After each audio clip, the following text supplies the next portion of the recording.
മുൻ IAS ഉദ്യോഗസ്ഥൻ കണ്ണൻ ഗോപിനാഥൻ കഴിഞ്ഞ ദിവസം കോൺഗ്രസിൽ ചേർന്നു. രാജ്യത്ത് ഭരണഘടന പൗരന് നൽകുന്ന അവകാശങ്ങൾ ലംഘിക്കപ്പെടുന്നു എന്നാരോപിച്ചാണ് 2019 കണ്ണൻ ഗോപിനാഥൻ സിവിൽ സർവീസിൽ നിന്ന് രാജിവെച്ചത്. രാജിവെച്ച ശേഷം രാജ്യത്ത് നടന്ന പൗരത്വ പ്രക്ഷോഭങ്ങളിൽ അദ്ദേഹം സജീവ പങ്കാളിയായിരുന്നു. 6 വർഷത്തിന് ശേഷം അദ്ദേഹം കോൺഗ്രസിൽ ചേരുന്നതിന് പറയുന്ന കാരണം ഇതാണ്: രാഷ്ട്രസേവനത്തിനാണ് ഞാൻ IAS എടുത്തത്. രാജിവെച്ചത് നീതിക്ക് വേണ്ടി സത്യം വിളിച്ചു പറയാനും. കോൺഗ്രസിൽ ചേരുന്നതോടെ ഇത് രണ്ടും എനിക്ക് കഴിയുമെന്ന് പ്രതീക്ഷിക്കുന്നു.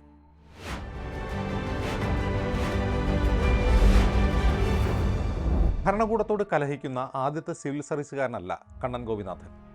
കഴിഞ്ഞ 10 വർഷത്തിനിടെ നിരവധി IASകാരും IPSകാരും ഭരണകൂടത്തോട് കലഹിച്ച് രാജിവെക്കുകയോ ഭരണകൂടത്താൽ വേട്ടയാടപ്പെടുകയോ ചെയ്തിട്ടുണ്ട്.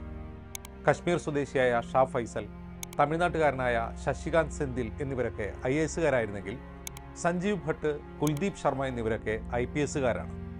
കോട്ടയത്ത് ഒരു ഇടത്തരം കുടുംബത്തിൽ ജനിച്ച കണ്ണൻ ഗോപിനാഥൻ കോട്ടയത്തും പാലക്കാട്ടുമാണ് സ്കൂൾ വിദ്യാഭ്യാസം പൂർത്തിയാക്കിയത്. സ്കൂൾ പഠനകാലത്ത് RSS ശാഖയിൽ പങ്കെടുക്കാറുണ്ടായിരുന്നു എന്ന് അദ്ദേഹം തന്നെ വെളിപ്പെടുത്തിയിട്ടുണ്ട്. എന്നാൽ തിരിച്ചറിവായതോടെ ആ ബന്ധം ഉപേക്ഷിക്കുകയായിരുന്നു.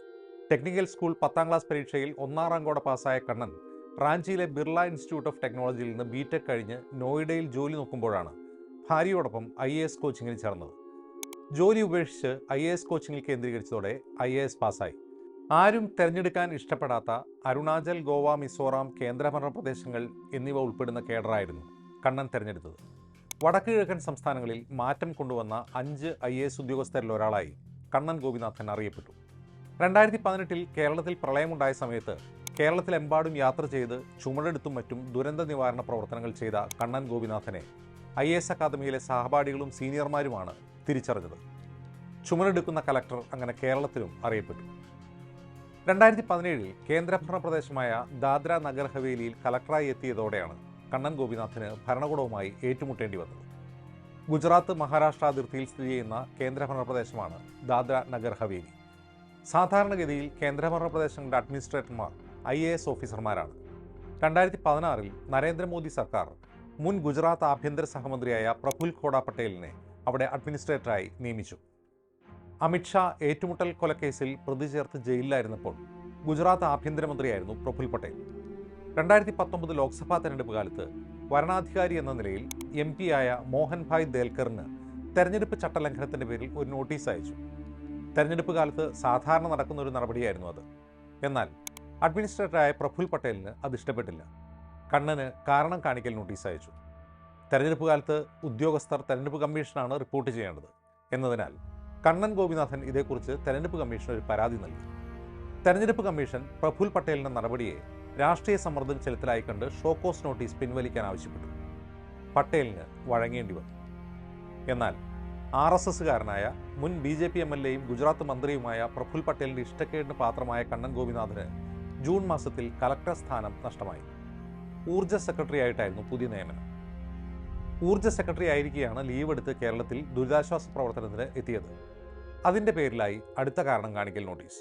അങ്ങനെ ഇരിക്കെയാണ് ജമ്മു കശ്മീരിനെ അക്ഷരാർത്ഥത്തിൽ തടവിലാക്കി അമിത്ഷാ ആർട്ടിക്കിൾ 370 റദ്ദാക്കുന്നത്. പൗരന്മാരുടെ മൗലികാവകാശങ്ങളുടെ ലംഘനമായി കണ്ട കണ്ണൻ ഗോപിനാഥൻ IAS രാജിവെച്ചു. കേന്ദ്ര സർക്കാർ 6 വർഷത്തിനിപ്പുറവും ആ രാജി സ്വീകരിച്ചിട്ടില്ല. രാജി സ്വീകരിക്കാതെ കണ്ണൻ ഗോപിനാഥന് തെരഞ്ഞെടുപ്പിൽ മത്സരിക്കാനും കഴിയില്ല. കണ്ണൻ ഗോപിനാഥൻ്റെ രാജിക്ക് ശേഷം പ്രഫുൽ ഖോഡ പട്ടേൽ കൂടുതൽ ശക്തനായി. കേന്ദ്രഭരണ പ്രദേശമായ ദമൻ ദിയു കൂടി ദാദ്ര നഗർ ഹവേലിയുടെ ഭാഗമാക്കി കേന്ദ്ര സർക്കാർ. ഇതുകൂടാതെ ലക്ഷദ്വീപിൻ്റെ ചുമതല കൂടി പ്രഫുൽ ഖോഡ പട്ടേലിന് നൽകി. ലക്ഷദ്വീപിൽ പ്രഫുൽ പട്ടേൽ ഉണ്ടാക്കിയ പുകിൽ ഏറെ വാർത്തയായതാണ്. ഇനിയാണ് പ്രഫുൽ പട്ടേലിൻ്റെ കഥയിലെ മറ്റൊരു ട്വിസ്റ്റ്. കണ്ണൻ ഗോപിനാഥൻ തെരഞ്ഞെടുപ്പ് പെരുമാറ്റച്ചട്ട ലംഘനത്തിന് നോട്ടീസ് നൽകിയ MP മോഹൻഭായ് ദേൽക്കർ ദാദ്ര നഗർ ഹവേലിയിലെ ഒരു ആദിവാസി നേതാവായിരുന്നു. കോൺഗ്രസ്സുകാരനായ മോഹൻഭായ് ദേൽക്കർ ആദിവാസികളെ സംഘടിപ്പിച്ചാണ് രാഷ്ട്രീയത്തിൽ എത്തുന്നത്. ഫാക്ടറി തൊഴിലാളികളായ ആദിവാസികൾക്ക് വേണ്ടി പടപൊരുതുകയാണ്. കോൺഗ്രസ്സുകാരനായി തുടങ്ങിയ മോഹൻ ദേൽക്കർ ചിലപ്പോൾ സ്വതന്ത്രനായും ചിലപ്പോൾ BJP പിന്തുണയോടെയും 7 തവണ MP ആയി. 2014 സ്വതന്ത്രനായി ജയിച്ച മോഹൻ ദേൽക്കർ 2019 BJP സ്ഥാനാർത്ഥിയെ വൻ ഭൂരിപക്ഷത്തിൽ തോൽപ്പിച്ചാണ് ജയിച്ചത്. ജയിച്ച ശേഷം BJPയോടൊപ്പം തന്നെ നിൽക്കുമെന്നാണ് പ്രഫുൽ പട്ടേൽ പ്രതീക്ഷിച്ചത്. എന്നാൽ അതിശക്തമായ ജനകീയ വേരുകളുള്ള മോഹൻ ദേൽക്കർ BJPയിൽ ചേരാൻ തയ്യാറായില്ല. പലപ്പോഴും BJPയുടെയും കോൺഗ്രസിൻ്റെയും പിന്തുണയോടെ മാറി മാറി ജയിക്കുന്ന മോഹൻ ദേൽക്കറുടേത് പ്രായോഗിക രാഷ്ട്രീയമായിരുന്നു. ദാദ്ര നഗർ ഹവേലിയിലെ ഭൂരിപക്ഷം വരുന്ന ആദിവാസികളുടെ ക്ഷേമം ഭരിക്കുന്ന പാർട്ടിയോടൊപ്പം നിന്ന് ഉറപ്പാക്കുക മാത്രമായിരുന്നു ലക്ഷ്യം. BJPയിൽ ചേരില്ല എന്ന് ഉറപ്പായതോടെ പ്രഫുൽ പട്ടേൽ മോഹൻ ദേൽക്കറെ വേട്ടയാടാൻ തുടങ്ങി. 2021 ഫെബ്രുവരി 22-ന് മോഹൻ ദേൽക്കർ മുംബൈയിലെ ഒരു ഹോട്ടലിൽ തൂങ്ങി മരിച്ച നിലയിൽ കണ്ടെത്തി. 14 പേജുള്ള ആത്മഹത്യാക്കുറിപ്പിൽ തന്റെ മരണത്തിന് കാരണം പ്രഫുൽ പട്ടേലാണെന്ന് ചൂണ്ടിക്കാട്ടിയിരുന്നു. അക്കൊല്ലം നടന്ന ഉപതെരഞ്ഞെടുപ്പിൽ മോഹൻ ദേൽക്കറുടെ മകൻ അഭിനവ് ദേൽക്കർ ശിവസേന സ്ഥാനാർത്ഥിയായി മത്സരിച്ച് ജയിച്ചു. കരുത്തനായ ഒരു രാഷ്ട്രീയ പ്രവർത്തകന് 7 തവണ MP ആയ ഒരു ആദിവാസി നേതാവിന് BJPക്ക് കീഴിൽ സംഭവിച്ചതാണിത്. കണ്ണൻ ഗോപിനാഥൻ രാജിവെച്ചത് എത്ര നന്നായി. രാജ്യത്തെമ്പാടും ഉയർന്നു വന്ന പൗരത്വ പ്രക്ഷോഭത്തിലാണ് കണ്ണനെ പിന്നീട് നാം കാണുന്നത്. പലയിടത്തും വെച്ച് അറസ്റ്റിലായി. ഇപ്പോഴിതാ 6 വർഷത്തിന് ശേഷം കോൺഗ്രസിലും. കണ്ണൻ ഗോപിനാഥൻ രാജിവെക്കുന്നതിന് മാസങ്ങൾക്ക് മുമ്പ് സമാനമായ കാരണം പ്രഖ്യാപിച്ച് രാജിവെച്ച മറ്റൊരു IAS ഉദ്യോഗസ്ഥനാണ് കശ്മീരുകാരനായ ഷാ ഫൈസൽ. സ്വന്തമായി പാർട്ടി പ്രഖ്യാപിച്ച രംഗത്തെത്തിയ ഫൈസൽ കശ്മീരിൻ്റെ പ്രത്യേക പദവി പുനഃസ്ഥാപിച്ചു കിട്ടാൻ കോടതിയിലും എത്തി. 1.5 വർഷമേ ഷാ ഫൈസലിൻ്റെ പാർട്ടിക്ക് ആയുസ്സുണ്ടായുള്ളൂ. പാർട്ടി പിരിച്ചുവിട്ട അദ്ദേഹം സുപ്രീം കോടതിയിലെ കേസും പിൻവലിച്ചു. 2 വർഷത്തിന് ശേഷം അദ്ദേഹത്തെ മോദി സർക്കാർ IASൽ തിരിച്ചെടുത്തു. കണ്ണൻ ഗോപിനാഥൻ രാജിവെച്ച് മാസങ്ങൾക്കുള്ളിൽ കർണാടക കേഡറിലെ IAS ഉദ്യോഗസ്ഥനായ ശശികാന്ത് സെന്തിലും രാജിവെച്ചു. രാജ്യത്ത് വളർന്നുവരുന്ന ജനാധിപത്യ ശോഷണവും ഭരണഘടനാവകാശങ്ങളുടെ ലംഘനവും തന്നെയായിരുന്നു അദ്ദേഹം രാജിവെക്കുന്നതിൻ്റെ കാരണം. കോൺഗ്രസിൽ ചേർന്ന സെന്തിൽ കഴിഞ്ഞ ലോക്സഭാ തെരഞ്ഞെടുപ്പിൽ തമിഴ്നാട്ടിൽ നിന്ന് ജയിച്ച് MP ആയി. ഒഡീഷയിലെ മുതിർന്ന IAS ഉദ്യോഗസ്ഥനായ വിഷ്ണുപാദ സേഠി രാജിവെച്ചത് കഴിഞ്ഞ ഫെബ്രുവരിയിലാണ്. BJD സർക്കാർ മാറി BJP സർക്കാർ വന്നപ്പോൾ ദലിതനായ വിഷ്ണുപാദ സേഠിയെ പട്ടികജാതി വകുപ്പിലാണ് നിയമിച്ചത്. വകുപ്പിന് കീഴിലെ ഒരു പൊതുമേഖലാ സ്ഥാപനത്തിലെ ഉദ്യോഗസ്ഥൻ കൈക്കൂലി വാങ്ങിയ കേസിൽ പിടിയിലായി. CBI കേസ് ഏറ്റെടുത്തപ്പോൾ വിഷ്ണുപാദയുടെ വീട്ടിലും റെയ്ഡ് നടന്നു.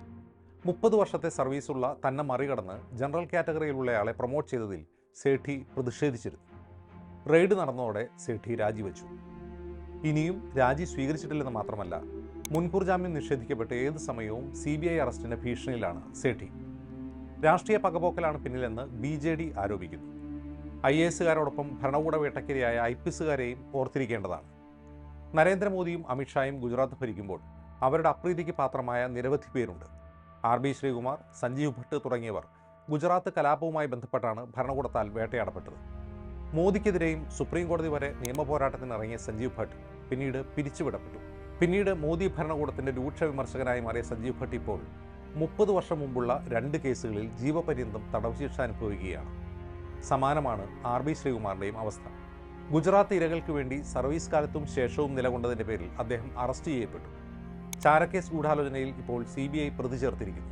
രാഹുൽ ശർമ്മ എന്ന ഗുജറാത്ത് കേഡറിലെ മറ്റൊരു ഉദ്യോഗസ്ഥനും സമാനമായ അനുഭവമാണ് നേരിട്ടത്. ഗുജറാത്ത് കലാപകാലത്ത് ഭാവ്നഗറിൽ ഒരു മദ്രസയ്ക്കകത്തെ 400ഓളം കുട്ടികളെ ചുട്ടരിക്കാനെത്തിയ 10,000-ഓളം വരുന്ന ജനക്കൂട്ടത്തെ രാഹുൽ ശർമ്മ നേരിട്ടു. വെടിവെപ്പിൽ ചിലർ മരിച്ചു. അന്നത്തെ കേന്ദ്ര ആഭ്യന്തരമന്ത്രി LK അഡ്വാണി പാർലമെന്റിലും പിന്നീട് സ്വന്തം ആത്മകഥയിലും രാഹുൽ ശർമ്മയെ പുകഴ്ത്തിയിരുന്നു. പക്ഷേ രാഹുലിൻ്റെ വീരോചിതമായ ഇടപെടൽ ഇഷ്ടപ്പെടാത്തത് അന്നത്തെ ഗുജറാത്ത് മുഖ്യമന്ത്രി നരേന്ദ്രമോദിക്കായിരുന്നു. വിരമിക്കുമ്പോൾ 3 പ്രൊമോഷൻ തടയുക മാത്രമല്ല 3 വകുപ്പ് തല അന്വേഷണവും നേരിടേണ്ടി വന്നു. വിരമിച്ച ശേഷം അഭിഭാഷകനായി മാറിയ രാഹുൽ ശർമ്മ ഉന ദലിത് പീഡനം പോലുള്ള പ്രശ്നങ്ങളിൽ സജീവമായി ഇടപെട്ടു വരുന്നു. വിരമിച്ച ഒരു ഗുജറാത്ത് കേഡർ IPS ഉദ്യോഗസ്ഥനായ കുൽദീപ് ശർമ്മയ്ക്കെതിരെ കഴിഞ്ഞയാഴ്ച ഒരു അറസ്റ്റ് വാറണ്ട് ഉണ്ടായിട്ടുണ്ട്. കേസ് എന്താണെന്നല്ലേ? 41 വർഷം മുമ്പ് കുൽദീപ് ശർമ്മ കോൺഗ്രസ്സുകാരനായിരുന്ന MLA അബ്ദുൽ ഹാജി ഇബ്രാഹിമിനെ മർദ്ദിച്ചു എന്നാണ് കേസ്. വിചിത്രമായി തോന്നാം, പക്ഷേ ഗുജറാത്തിലെ കഥ ഇങ്ങനെയൊക്കെയാണ്. 30 വർഷം മുമ്പുള്ള 2 കേസുകൾ പൊടി തട്ടിയെടുത്താണ് സഞ്ജീവ് ഭട്ടിന് ജീവപര്യന്തം നൽകിയതെന്ന് ഓർക്കുക. ഒരു കള്ളക്കടത്ത് കേസുമായി ബന്ധപ്പെട്ട് പോലീസ് വേട്ടയാടുന്നു എന്നാരോപിച്ച് പരാതിയുമായി എത്തിയ MLAയെ മർദ്ദിച്ചു എന്നാണ് കേസ്. എന്നാൽ ഈ സംഭവത്തിൽ കുൽദീപിനെതിരെ ചാർത്തപ്പെട്ട മർദ്ദിച്ചു എന്ന കേസിലും ഭീഷണിപ്പെടുത്തി എന്ന കേസിലും കോടതി അദ്ദേഹത്തെ വെറുതെ വിട്ടിരുന്നു. 6 മാസം തടവ് ശിക്ഷ കിട്ടാവുന്ന അനധികൃതമായി തടഞ്ഞുവെച്ചു എന്ന കേസിൽ 2010-ൽ ഗുജറാത്ത് സർക്കാർ പ്രോസിക്യൂഷന് അനുമതി നൽകി. അസാധാരണ നടപടിയാണിത്. 41 വർഷം മുമ്പുള്ള കേസിൽ കഴിഞ്ഞ ഫെബ്രുവരിയിൽ കുൽദീപ് ശർമ്മയെ ഭൂജ് കോടതി 6 മാസം തടവിന് ശിക്ഷിച്ചു. ശർമ്മ ഹൈക്കോടതി വരെ പോയി കേസ് വാദിച്ചു നോക്കി, രക്ഷയില്ല. ഇപ്പോൾ ജാമ്യമില്ലാ വാറണ്ട് പുറപ്പെടുവിച്ചിരിക്കുകയാണ് കോടതി. ഏത് സമയവും അറസ്റ്റ് ചെയ്യപ്പെടാം. എന്താണ് കുൽദീപ് ശർമ്മ ചെയ്ത കുറ്റം? കുൽദീപ് ശർമ്മ ഗുജറാത്ത് കലാപകാലത്ത് അഹമ്മദാബാദ് IG ആയിരുന്നു. ഗോധ്ര ട്രെയിൻ കത്തിക്കലിനെ തുടർന്ന് ഹിന്ദുക്കൾക്ക് അവരുടെ രോഷം ശമിപ്പിക്കാൻ അവസരമൊരുക്കണമെന്ന് ഗുജറാത്ത് മുഖ്യമന്ത്രിയായിരിക്കെ ഉദ്യോഗസ്ഥരോട് മോദി പറഞ്ഞുവെന്ന് അന്വേഷണ കമ്മീഷന് മുന്നിൽ മൊഴി നൽകി. മോദിക്കെതിരെ പ്രകടനം നടത്തിയ നർത്തകി മല്ലിക സാരാഭായി അറസ്റ്റ് ചെയ്യണമെന്ന ഉത്തരവ് അദ്ദേഹം നടപ്പാക്കിയില്ല. ഓഹരി തട്ടിപ്പുകാരൻ കേതൻ പരേഖിൽ നിന്ന് അമിത്ഷാ കോഴ വാങ്ങിയെന്ന് ചീഫ് സെക്രട്ടറിക്ക് കത്തയച്ചു. സൊറാബുദ്ദീൻ ഷെയ്ഖ് ഏറ്റുമുട്ടൽ കേസിൽ അമിത്ഷായ്ക്കെതിരെ CBIക്ക് തെളിവ് നൽകി.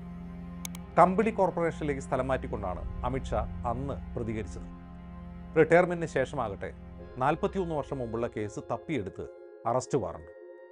കുൽദീപ് പിൽക്കാലത്ത് കോൺഗ്രസിൽ ചേർന്നിരുന്നു.